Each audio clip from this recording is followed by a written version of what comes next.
Hola, bienvenidos a mi canal Aprendemos de Todo. Vamos a ver en este video del libro de Alicia Camilloni el capítulo 5, Problemas de la enseñanza y propuestas didácticas a través del tiempo, de Stella Coles.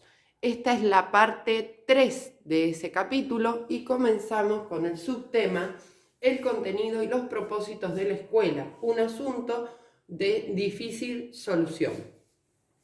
Básicamente este apartado trata de la reflexión sobre cuál es el conocimiento de mayor valor. Ese sería el tema central, la reflexión sobre cuál es el conocimiento de mayor valor.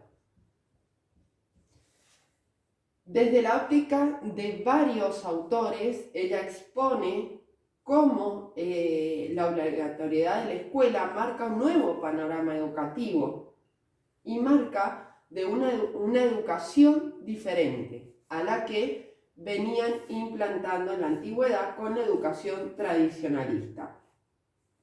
Habla principalmente, recuerden que es una síntesis lo que realizo, de Dewey.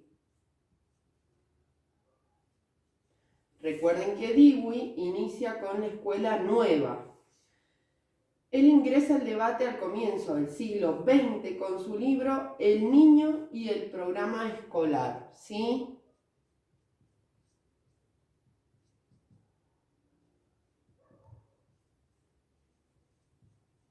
Programa se refiere al currículo escolar. Bien, donde él critica la visión restringida del currículo clásico y señala que el programa de estudio no puede construir un anexo externo a la vida presente del niño. Ahí está lo importante. Ya no es una transmisión de conocimientos eruditos, sino que Dewey expone que ese conocimiento debe relacionarse con lo que el niño día a día vive. Entonces, el libro es una crítica a la visión restringida del currículo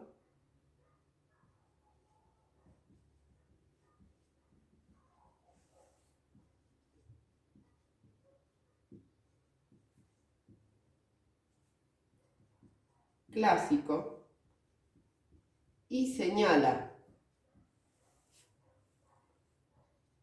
que el programa o currículo es lo mismo, programa de enseñanza, se le llama programa de estudio, no puede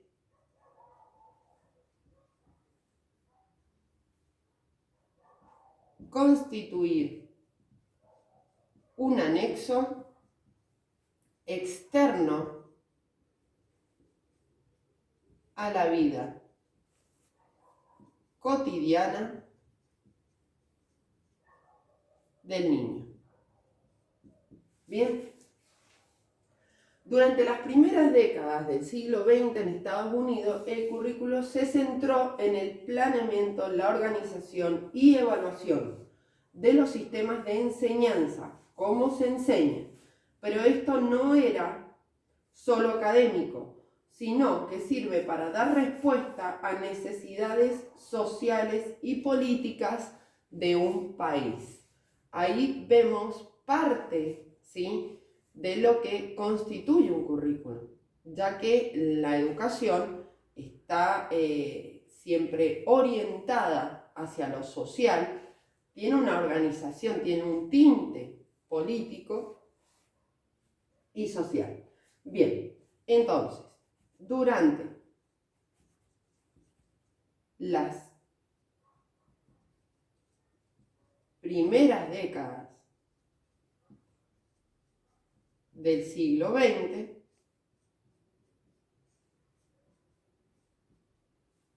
Estados Unidos centró el currículum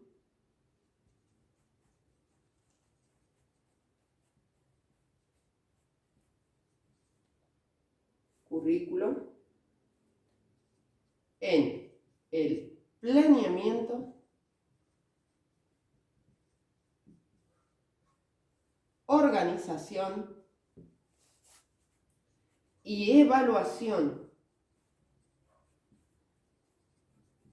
de los sistemas de enseñanza, no del niño, sino cómo el docente enseña. Para dar respuesta a necesidades sociales y políticas.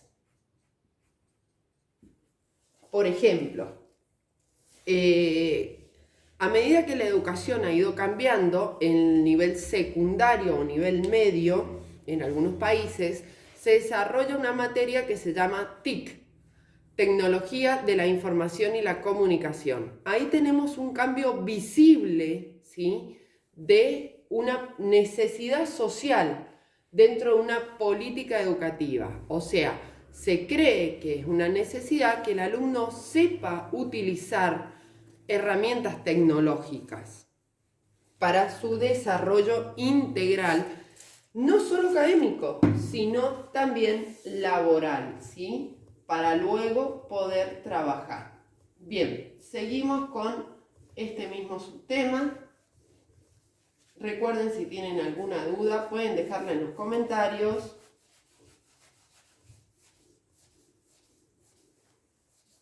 O necesitan algún otro tema, también. Sí, ténganme paciencia porque estoy preparando este libro y es un poco largo. Bien, muy interesante, pero lleva su tiempo. Sigamos. ¿Cómo se produce el debate? Este debate de conocimientos, de educación, se divide en dos. La función de la escuela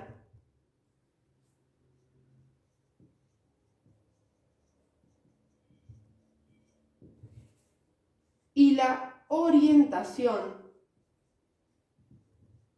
del contenido. Bien, y todo esto va a abarcar tres enfoques. El enfoque tradicional, donde se deposita un conocimiento en un alumno pasivo y el docente es totalmente vertical hacia el alumno porque sabe más. Esto está basado en la disciplina. O sea, ¿qué me refiero con disciplina? A una materia. ¿Bien?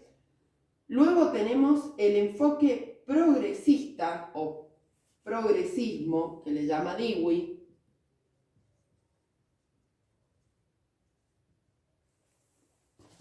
Un segundo.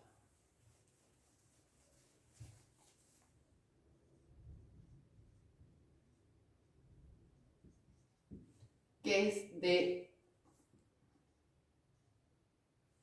Vamos a poner Dewey nada más. Es John Dewey. El cual trata la educación, se basa en el progreso o es para el progreso. La educación para el progreso, o sea, ligada a lo social. Y luego tenemos el último enfoque, que es la perspectiva de la eficiencia social.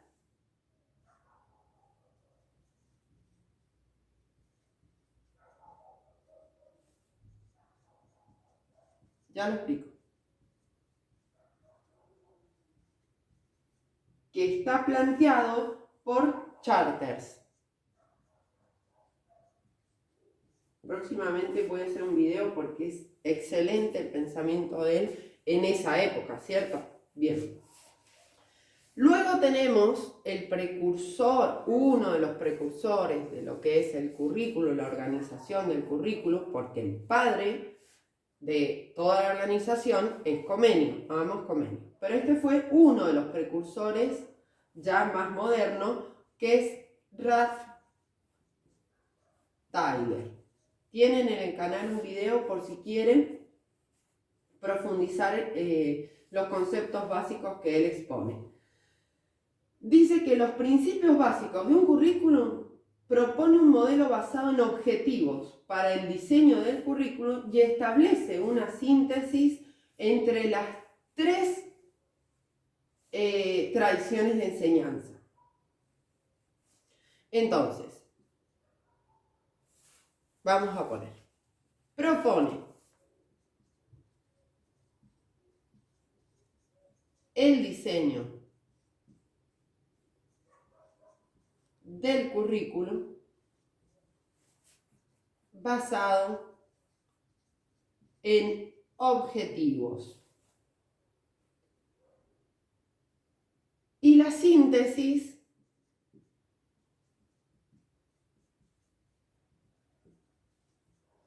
de los tres enfoques. Entonces, ¿a qué se refiere con estos objetivos? Que los objetivos deben basarse en, primer lugar, necesidades e intereses del alumno.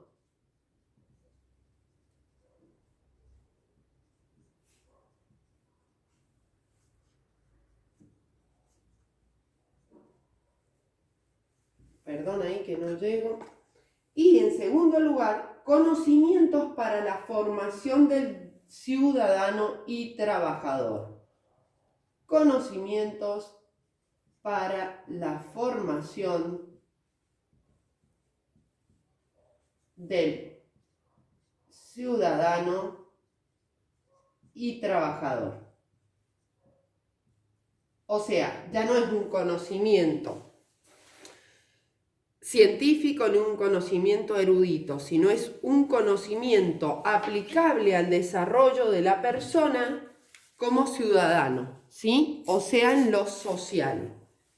Bien, vamos a continuar con otras visiones de otros autores sobre la educación de esa época, que Stella Coles va desarrollando en este capítulo, dando las pautas de cómo se fue construyendo el currículum y los principios de la educación que tenemos hoy en día. Y en este apartado se centra en los conocimientos. Bien. Otra de las visiones que ella expone es la visión de Brunner. En el canal tienen todo lo que es la teoría de Brunner, pero él habla del del aprendizaje por descubrimiento, o sea, en la interacción que hace el alumno para poder aprender. Él reflexiona sobre la forma memorística de enseñar y propone enseñar al niño el proceso que hace posible el establecimiento del saber, que el estudiante piense, ¿sí? Muy importante la reflexión para la época.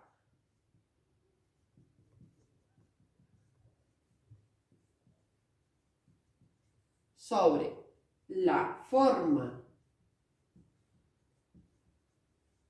memorística, o sea, el enfoque tradicional de enseñar, y propone enseñar al niño el proceso que hace posible el establecimiento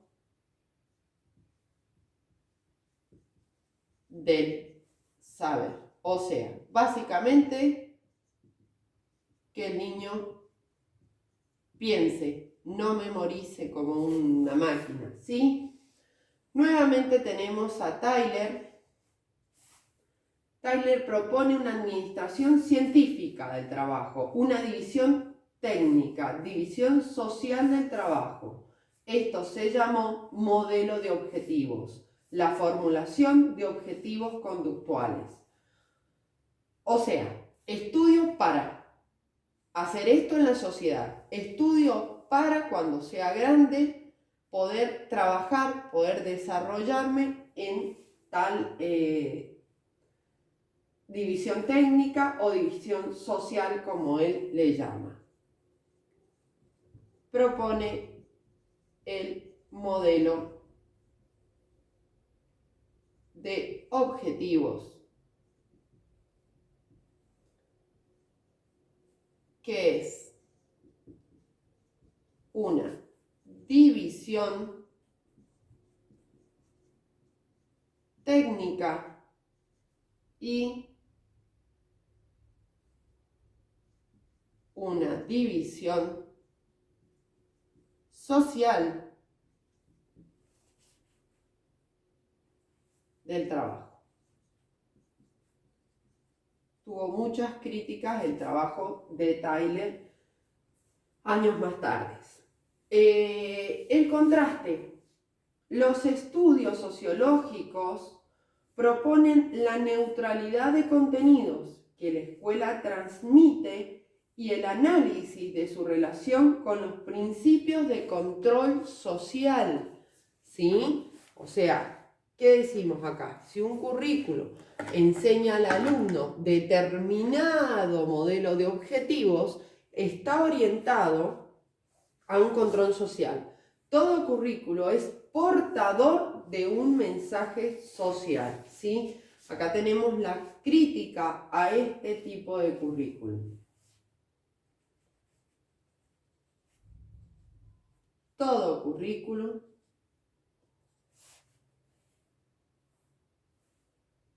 es portador de un mensaje social. Crítica al control social. Bien. Seguimos con la óptica de Philip Jackson. Es largo lo que él expone, así que yo lo resumo en lo que está en el capítulo. Les recomiendo, si quieren ampliarlo, lo tienen en el canal, a toda la ideología y el pensamiento que él expone para la época.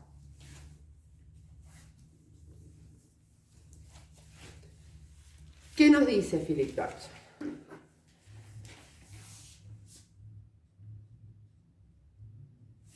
Recuerden que si les sirve el contenido, regálenme un me gusta y compartan, ¿sí? Así sigue creciendo el canal. Y bueno, y siempre agradecerles por sus comentarios positivos y alentadores. Ahí lo escribí. Un segundo. Jackson.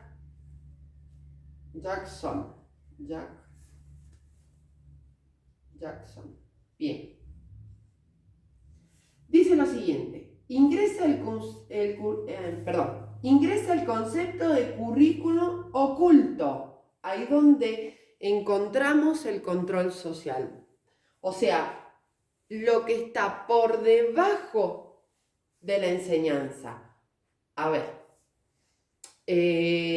para explicarlo bien sencillo. En el canal está toda la exposición, pero para que lo logren visualizar. El currículum es un libro donde tenemos los contenidos, los indicadores, los saberes, las capacidades, etc.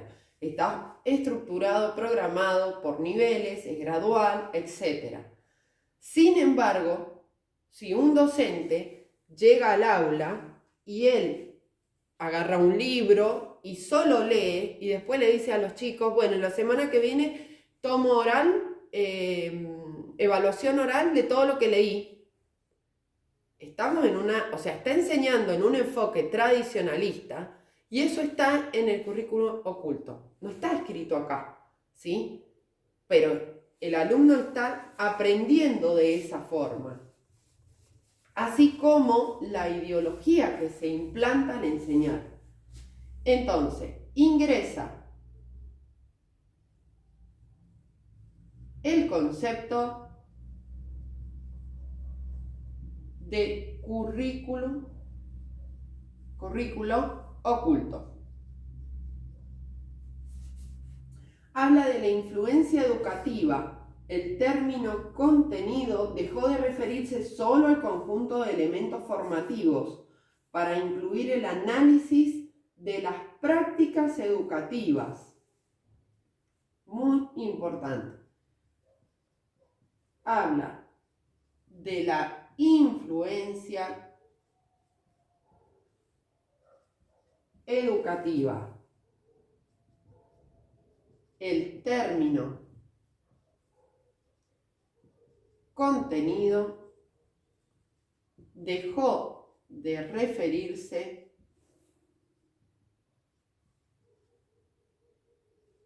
solo al conjunto de elementos formativos, o sea, los contenidos, para incluir el análisis de las prácticas educativas. El propósito que él expone es el ver, el desocultar determinaciones sociales y políticas para establecer estrategias de reforma, ¿sí? Entonces, el propósito es develar, ver más allá las determinaciones sociales y políticas para realizar estrategias de reforma. A esta ideología se suma conocido Paulo Freire, el cual en su obra representa un rechazo frente al proceso de ideologización por el cual las clases dominantes manipulan la conciencia de los oprimidos. Claramente dice cómo el currículum puede implantar una ideología. Entonces, en su obra, vamos a sintetizarlo, hace un reclamo frente al proceso de ideologización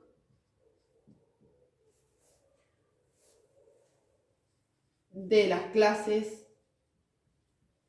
dominantes. ¿Y qué propone?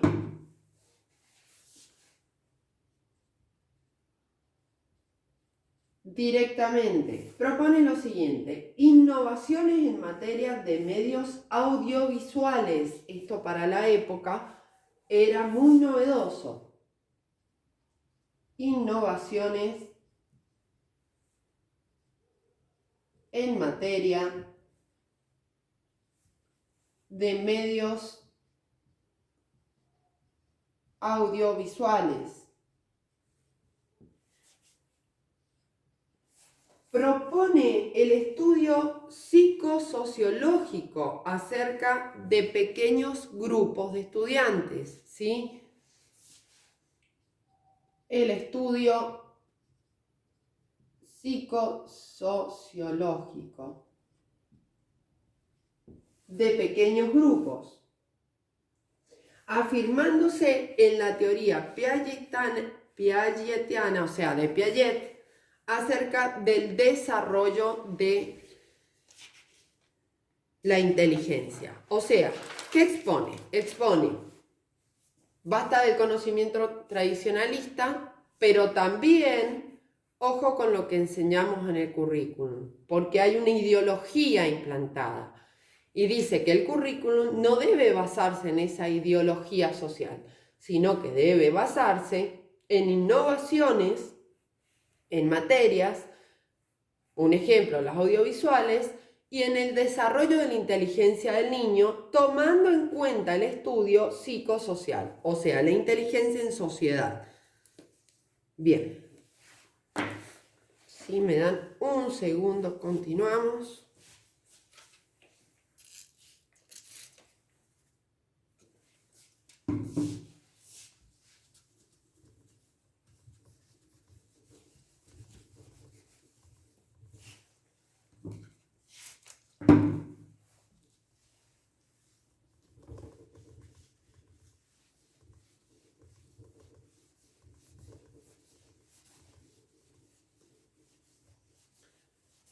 Realicé una nueva lista de reproducción donde van a encontrar todo el libro de Alicia Camilloni, ¿sí? Por capítulos y por partes. Cada capítulo está separado en el título y también tienen diferentes temas que ya trata en el libro como una explicación específica. Bien, seguimos. En el transcurso de este apartado trata muchas ideas, básicamente solos yo extraje, sinteticé las más importantes. Por ejemplo, las ideas de Dilthey y Habermas, el cual dice lo siguiente: en torno al qué y para qué de la enseñanza, nombra 4 dimensiones. El qué, o sea, qué enseñar, y para qué, nombra. La primera dimensión dice que son los objetivos de enseñanza.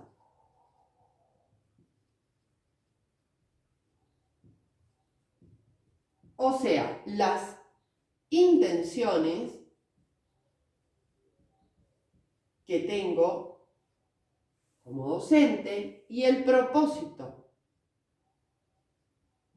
que quiero que aprendan. La segunda dimensión que exponen son los contenidos, la organización de esos contenidos. En tercer lugar, las formas de organización y realización respecto al método de organización y realización, o sea, los métodos de enseñanza. Y finalmente, el método. O sea, cómo organizo lo que voy a enseñar y cómo lo llevo a la práctica. La interacción social y la dinámica de grupos en el seno de la clase escolar, ¿sí? Luego presenta que en la década del 60 aparece otra modalidad para nuevos tipos de estudios con un propósito de comprensión holística. Ya explico qué es holística.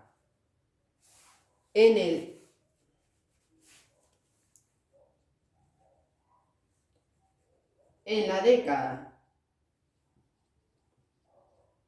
del 70 surge un nuevo modelo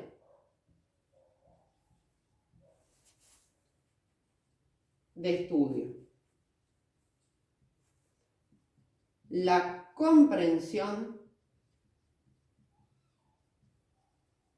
holística.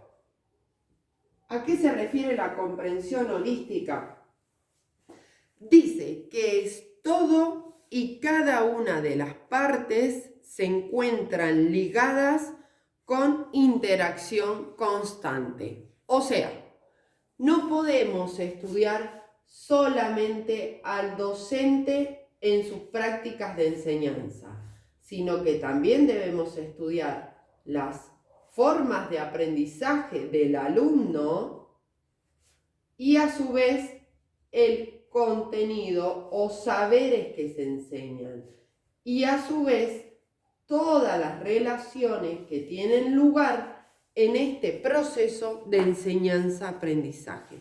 Básicamente a esto se refiere la comprensión holística, comprender todo este proceso con todos sus elementos. Bien, teniendo en cuenta rasgos como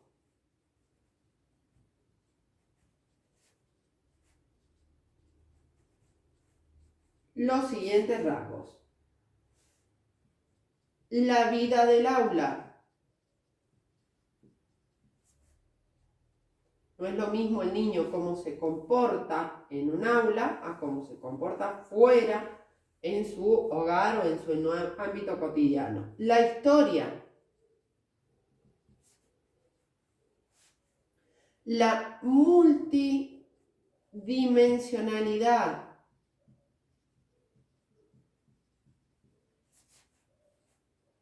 La impredecibilidad. Impredecibilidad. O sea, cuando trabajamos con alumnos son impredecibles. Y la simultaneidad.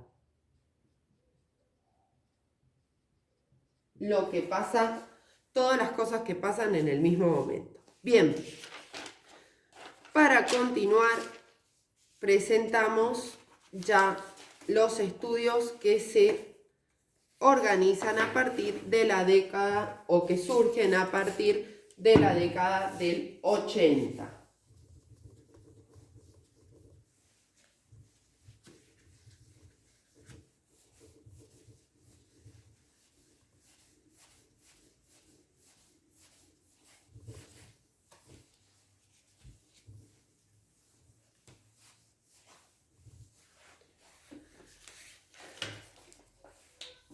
Dice, en la década del 80 surgen estudios interesados en describir las dimensiones formativas de la cultura escolar, la construcción social del conocimiento en el contexto cotidiano de la clase escolar.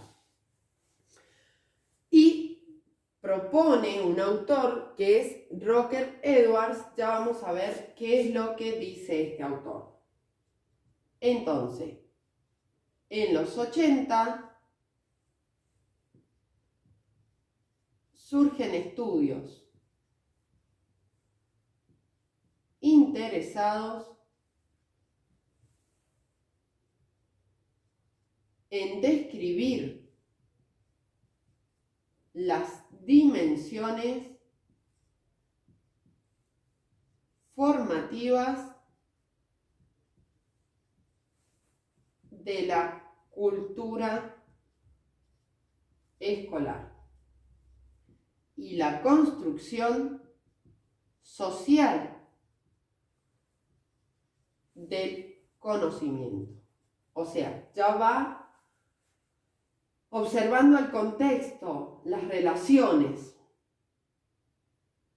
Dice, citando a Rockwell, no sé cómo se pronuncia, Rockwell y Edwards.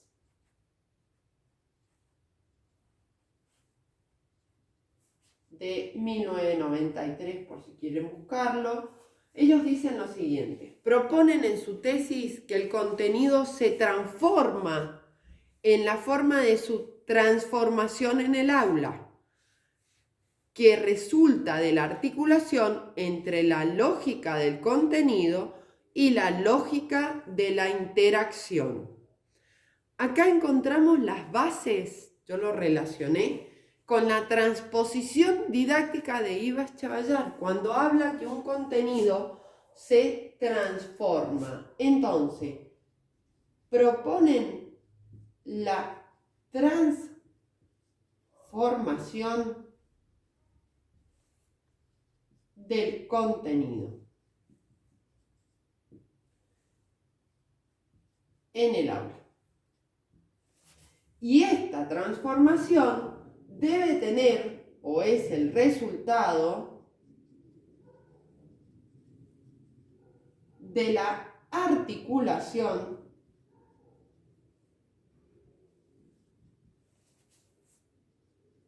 entre la lógica del contenido, o sea, no descontextualizar un contenido, y la lógica de la interacción, o sea, cómo voy a enseñar ese contenido, cómo lo voy a transmitir. Luego surgen investigadores que proponen, vamos a seguir, que proponen otros estudios, pero ya concretizándola.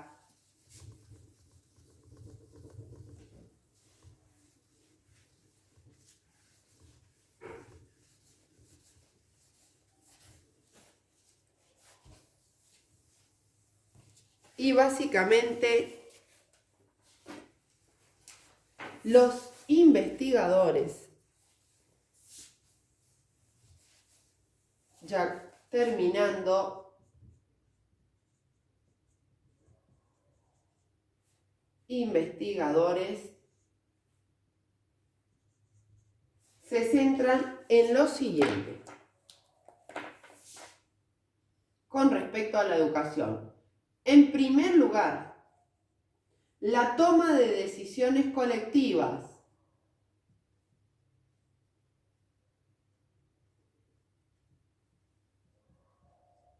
O sea, involucrando a la sociedad en el armado de ese currículum, de esa enseñanza. La organización de la tarea de un grupo.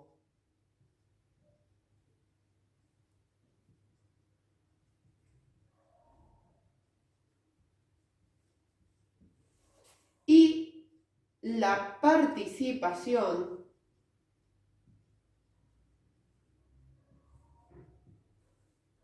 en un proyecto.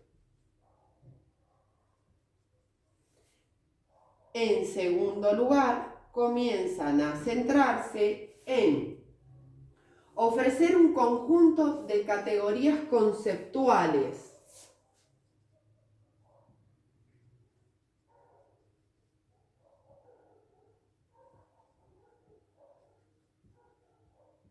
o sea, con respecto al contenido, herramientas metodológicas,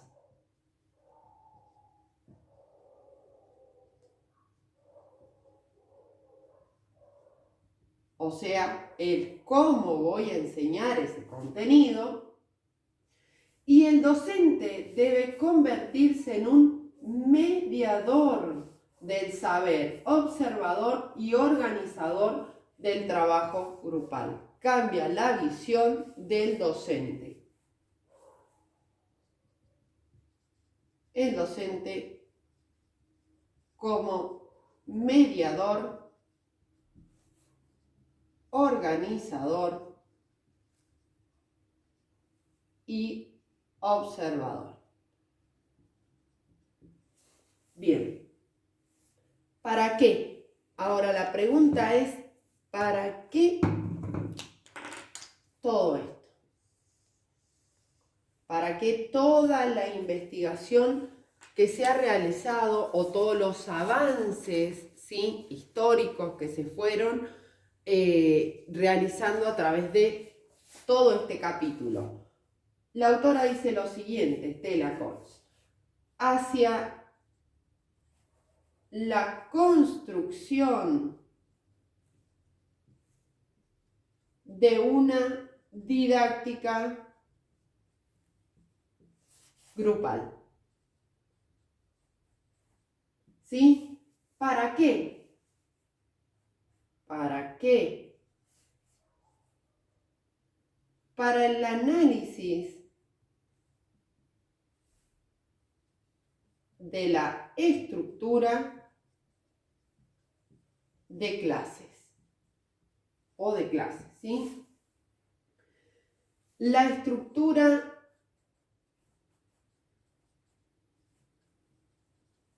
de la comunicación y roles. O sea, estamos hablando de una enseñanza donde el alumno puede participar de esa enseñanza, puede preguntar, es un alumno activo. La dinámica grupal, teniendo en cuenta la historia, los conflictos y las resistencias. Y finalmente, la relación con la tarea. Bien, ¿qué nos queda por desarrollar?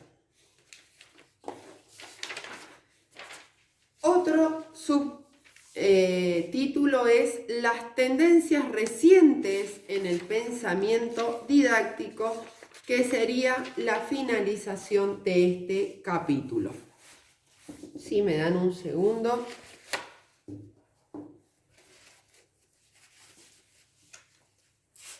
Ya en este último apartado explica cómo finaliza hasta el día de hoy el estudio, ¿verdad?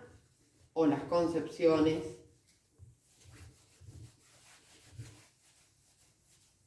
Recuerden, si te sirvió el video, suscríbete, compartí y regálame un me gusta. Les agradezco nuevamente por sus comentarios positivos siempre. Bien, dijimos.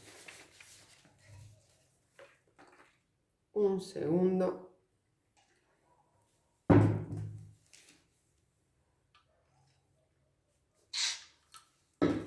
Bien, tendencias recientes en el pensamiento didáctico.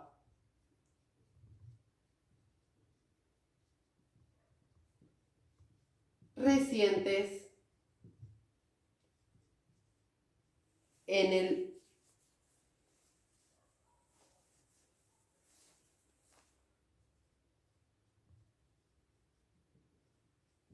pensamiento didáctico. Dice que los orígenes del pensamiento didáctico, las principales tendencias, surgen de la diversidad teórica. Ella va construyendo por postulados de cómo va surgiendo estas didácticas. Perdón, este pensamiento didáctico. En primer lugar, dice que la diversidad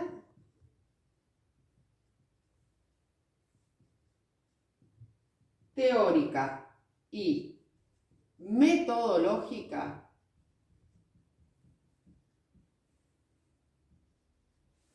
del pensamiento didáctico en tres enfoques.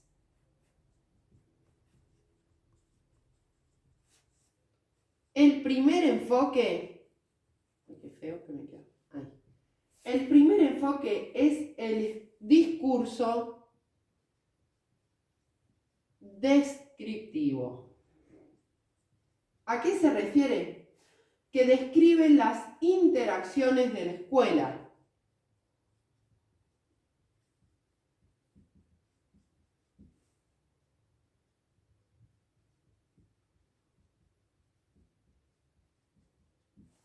El segundo, recuerden que en esas interacciones tenemos docente, alumno, contenido. El discurso prescriptivo.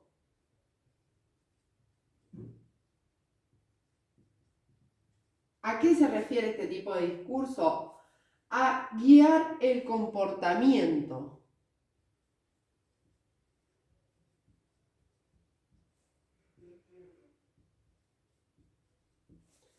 Y el último discurso es el normativo. Como lo dice la palabra, da normas e instrucciones. Da normas e instrucciones. El segundo tema que trata es la ruptura con los enfoques técnicos acerca de la acción docente y el currículum. Se ha consolidado junto a la valoración de enfoques prácticos y críticos, o sea, se rompe toda la educación tradicional.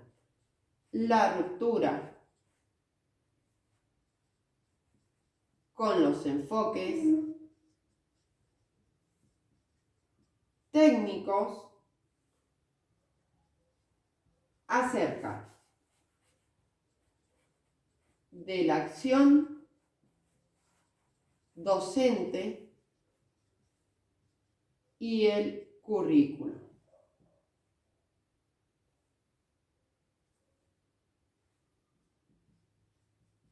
Junto a la valoración de enfoques prácticos y críticos.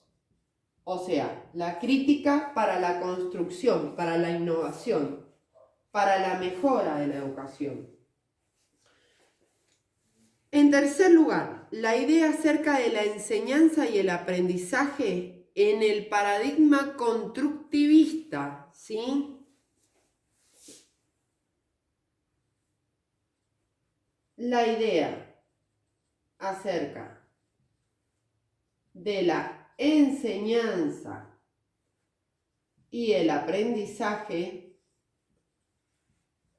desde la perspectiva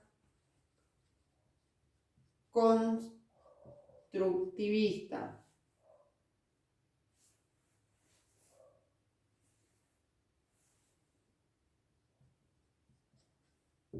Bien, es decir, el desarrollo de estudios psicológicos de orientación cognitiva y constructivista y socioconstructivista fue muy importante para la educación actual, es decir, Piaget y Brunner. La psicología educacional realizó diversos aportes, o sea, en el número 3 lo van a colocar, me dan un segundo.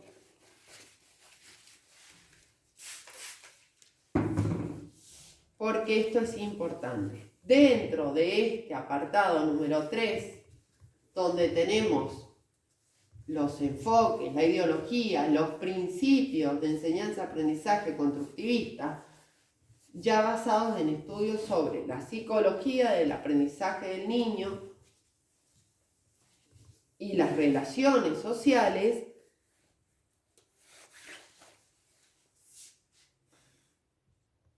la psicología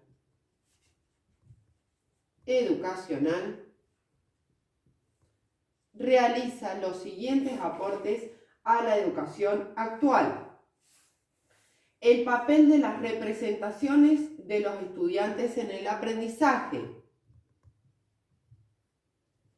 Ya lo explico. De las representaciones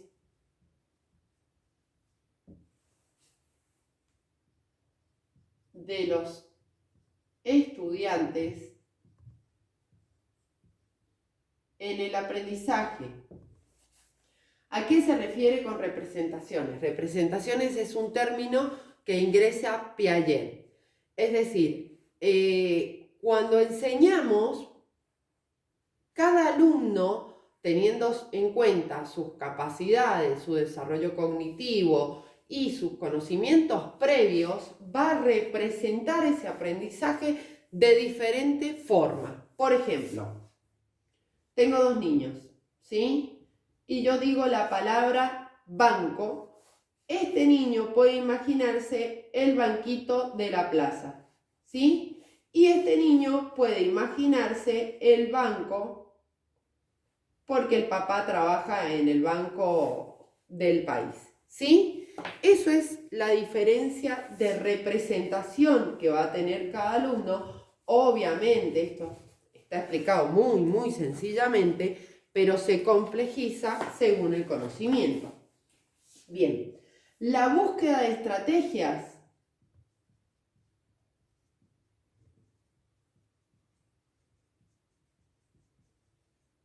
al día de hoy se llaman estrategias didácticas, formas de intervención docente.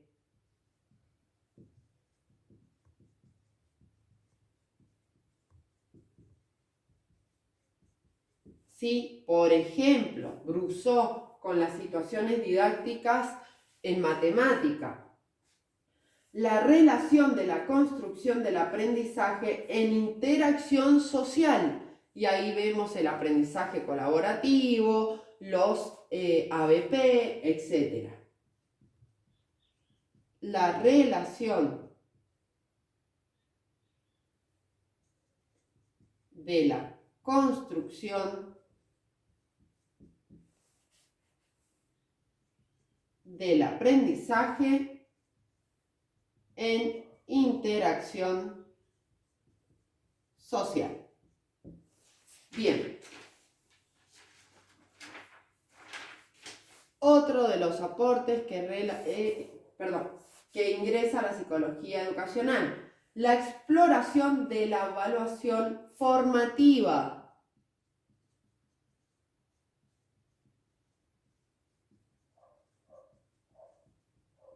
Evaluación formativa.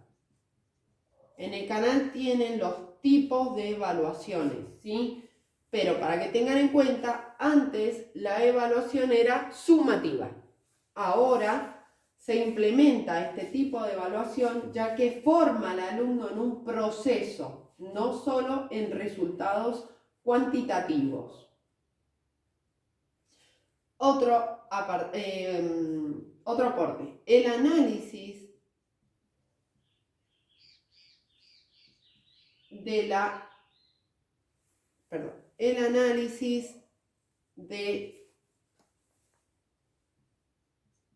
las relaciones de metacognición. Y ahí vemos la taxonomía de Bloom. Y la autonomía del estudiante en el aprendizaje.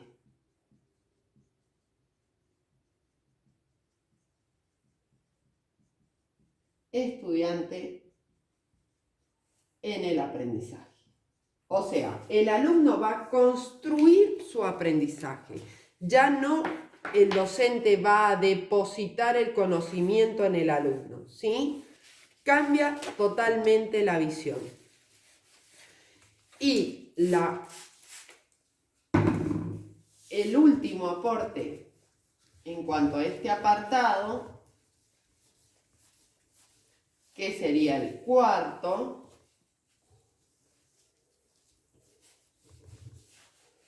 dice lo siguiente.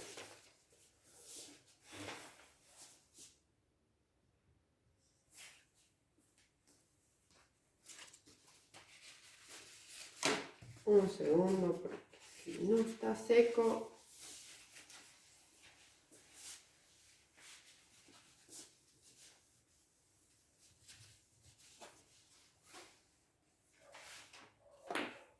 Dice, el pensamiento didáctico caracterizado por la creciente expansión de las propuestas en el área de conocimiento y surgen las didácticas especiales, ¿sí? El pensamiento didáctico caracterizado por la creciente expansión de las propuestas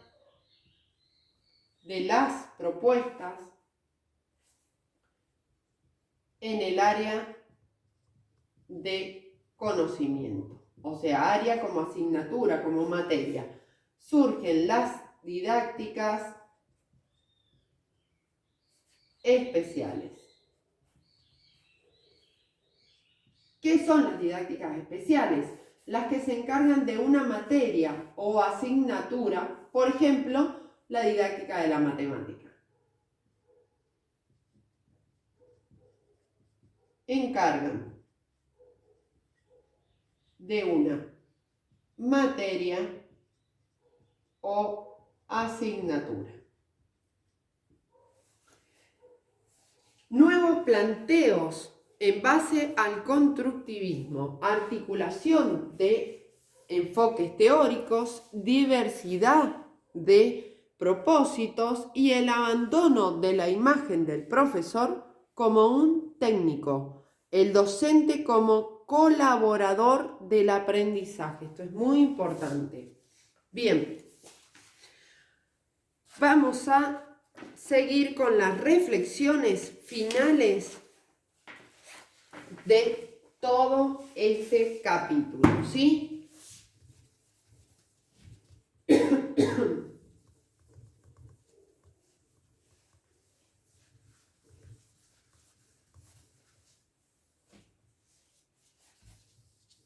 O sea, todo el análisis que se realiza en este capítulo lo vamos a sintetizar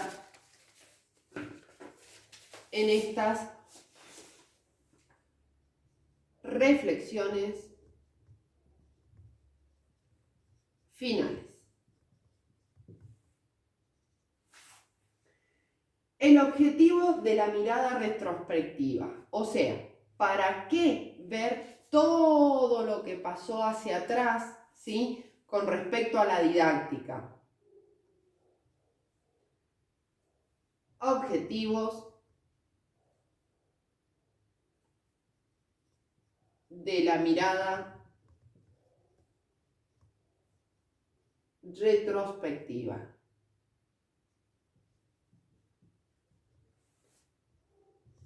El primer objetivo, legado de ideas y propuestas para los problemas planteados en la enseñanza como práctica social y como acción del docente. Legado de ideas y propuestas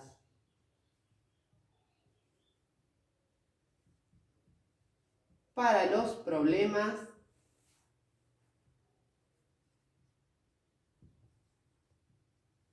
planteados en la enseñanza como práctica social y como acción docente. Las grandes tramas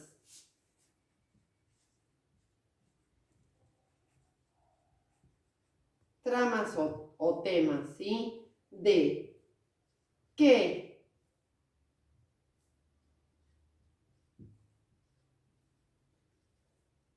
cómo,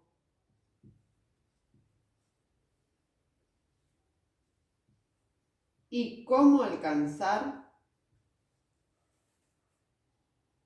una comprensión ligadas a enseñar. ¿Qué enseñar? ¿Cómo enseñar? Y cómo alcanzar una comprensión para poder enseñar, ¿sí? Otra de las reflexiones es, ¿para qué mirar atrás? Mirar atrás nos ayuda a identificar las tradiciones y modelos que estructuraron el discurso didáctico y de la enseñanza. Avanzar en el desarrollo de estudios que orienten los procesos de reforma e innovación, debatir sobre las diferentes políticas en los sistemas de enseñanza. Es decir,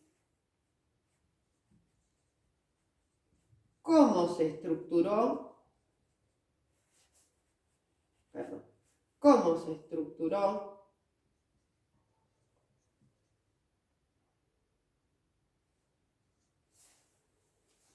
el discurso didáctico,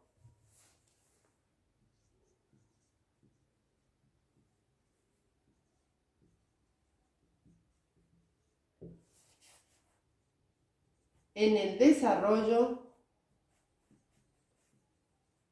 de diferentes estudios. Para avanzar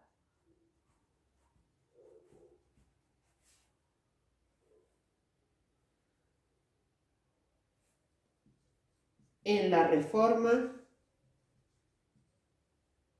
e innovación. Y por último, ya finalizando, dice, la didáctica ha contribuido y contribuye a proveer significados acerca de la enseñanza y de la buena enseñanza, acerca del docente, el alumno y el saber. La didáctica ha contribuido y contribuye al día de hoy a proveer significados